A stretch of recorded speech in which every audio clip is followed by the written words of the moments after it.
Cinema ലോകത്തെ പുതുപുത്തൻ വാർത്തകളും സെലിബ്രിറ്റീസിന്റെ വിശേഷങ്ങളും ഉടനടി അറിയാൻ സബ്സ്ക്രൈബ് ചെയ്യുക മലയാളി ലൈഫ്. ഒപ്പം അടുത്തുള്ള ബെൽ ബട്ടൺ കൂടി ക്ലിക്ക് ചെയ്താൽ ഞങ്ങൾ വീഡിയോ അപ്ലോഡ് ചെയ്യുന്നത് ഉടൻ തന്നെ നോട്ടിഫിക്കേഷനും ലഭിക്കും. മിനി സ്ക്രീൻ പ്രേക്ഷകരുടെ ഇഷ്ടപരിപാടികളിലൊന്നാണ് ബഡായ് ബംഗ്ലാവ്.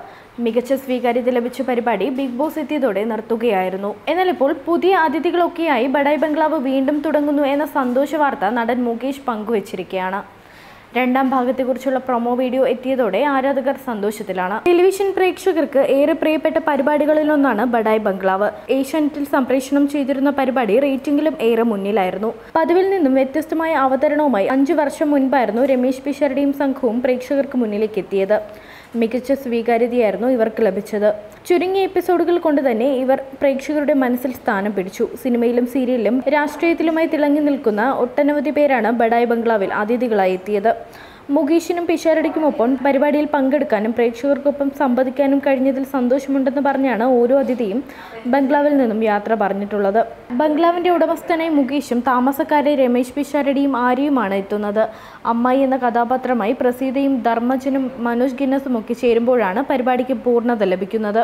പെട്ടെന്നൊരു സുപ്രഭാതത്തിലായിരുന്നു ബഡായ് ബംഗ്ലാവ് അവസാനിക്കാൻ പോവുകയാണെന്നുള്ള റിപ്പോർട്ടുകൾ എത്തിയത്. ബിഗ് ബോസ് റിയാലിറ്റി ഷോ എത്തിയതോടെയാണ് ബഡായ് ബംഗ്ലാവ് അവസാനിക്കുന്നു എന്ന വാർത്ത എത്തിയത്. രമേശ് പിഷാരടിയായിരുന്നു ഇതേക്കുറിച്ച് വ്യക്തമാക്കിയത്. ബഡായ് ബംഗ്ലാവ് അവസാനിച്ചതോടെ ആരാധകർ നിരാശയിലായിരുന്നു. ഇപ്പോഴിതാ മറ്റൊരു സന്തോഷ വാർത്തയുമായി എത്തിയിരിക്കുകയാണ് മുകേഷ്. നീണ്ട നാളത്തെ കാത്തിരിപ്പിന് വിരാമമിട്ട് ബഡായ് ബംഗ്ലാവ് വീണ്ടും എത്തുന്നുവെന്ന സന്തോഷ വാർത്തയാണ് മുകേഷ് പങ്കുവച്ചത്. പഴയ താമസക്കാർക്കൊപ്പം പുതിയ അതിഥികൾ കൂടി എത്തുന്നതും അവർക്കിടയിലെ പ്രശ്നങ്ങളെക്കുറിച്ചുമൊക്കെയാണ് പുതിയ ഭാഗത്തിൽ പറയുന്നത്. സോഷ്യൽ മീഡിയയിലൂടെ പ്രൊമോ വീഡിയോ വൈറലായിക്കൊണ്ടിരിക്കുകയാണ്. പതിവ് പരിപാടികളുടെ അവതരണ ശൈലിയിൽ നിന്നും വേറിട്ടൊരു സമീപനവുമായാണ് ബഡായ് ബംഗ്ലാവ് പ്രേക്ഷകർക്ക് മുന്നിലേക്ക് എത്തിയത്. ഹാസ്യപ്രധാനമായ പരിപാടിയാണെങ്കിൽ കൂടിയും അവതരണത്തിലും ആഖ്യാനത്തിലുമുള്ള വ്യത്യസ്തത തന്നെയായിരുന്നു പരിപാടിയുടെ മുഖമുദ്ര. പ്രേക്ഷകരുടെ എക്കാലത്തെയും പ്രിയപ്പെട്ട താരങ്ങളാണ് ഇതിലുള്ളതെന്നതും മറ്റൊരു കാര്യം. മിമിക്രി വേദികളിലെ സജീവ സാന്നിധ്യമായ രമേശ് പിഷാരടിയാണ് പരിപാടിക്ക് ചുക്കാൻ പിടിച്ചിരുന്നത്. സ്റ്റേജ് ഷോകളും സിനിമകളുമൊക്കെ ആകെ തിരക്കിലാണെങ്കിലും കൃത്യമായ താരം ഈ പരിപാടിയിലേക്ക് എത്താറുണ്ട്. ഇടയ്ക്കൊരു സുപ്രഭാതത്തിൽ പരിപാടിയിലേക്ക് മറ്റൊരു അവതാരകനെത്തിയപ്പോൾ ആ മാറ്റം ഉൾക്കൊള്ളാൻ പ്രേക്ഷകർ തയ്യാറായിരുന്നില്ല. മലയാള സിനിമയിൽ തൻ്റെതായ ഇടം നേടിയെടുത്ത താരമാണ് മുകേഷ്. ഒരു കാലത്ത് സിനിമയിൽ നായകനായി നിറഞ്ഞു നിന്നിരുന്ന താരം ഹാസ്യം കൈകാര്യം ചെയ്യുന്നതിൽ പ്രത്യേക വൈഭവം പ്രകടിപ്പിച്ചിരുന്നു. സിനിമയിൽ മാത്രമല്ല രാഷ്ട്രീയത്തിലേക്കും ചുവടുവച്ച അദ്ദേഹം പരിപാടിയിൽ പങ്കുവയ്ക്കുന്ന രസകരമായ തമാശകളും ആരാധകർക്ക് പ്രിയങ്കരമാണ്.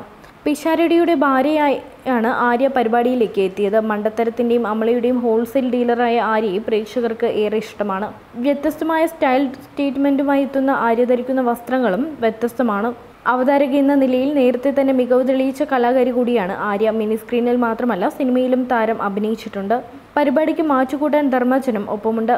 പിഷാരടിയുടെ ജോലിക്കാരനായാണ് ബഡായ് ബംഗ്ലാവിലേക്ക് ധർമ്മൻ എത്തിയത്. ബഡായ് ബംഗ്ലാവ് രണ്ടാം ഭാഗത്തിന്റെ പ്രൊമോ എത്തിയതോടെ പ്രേക്ഷകർ ആകാംക്ഷയിലാണ്. Entertainment desk Malayali life.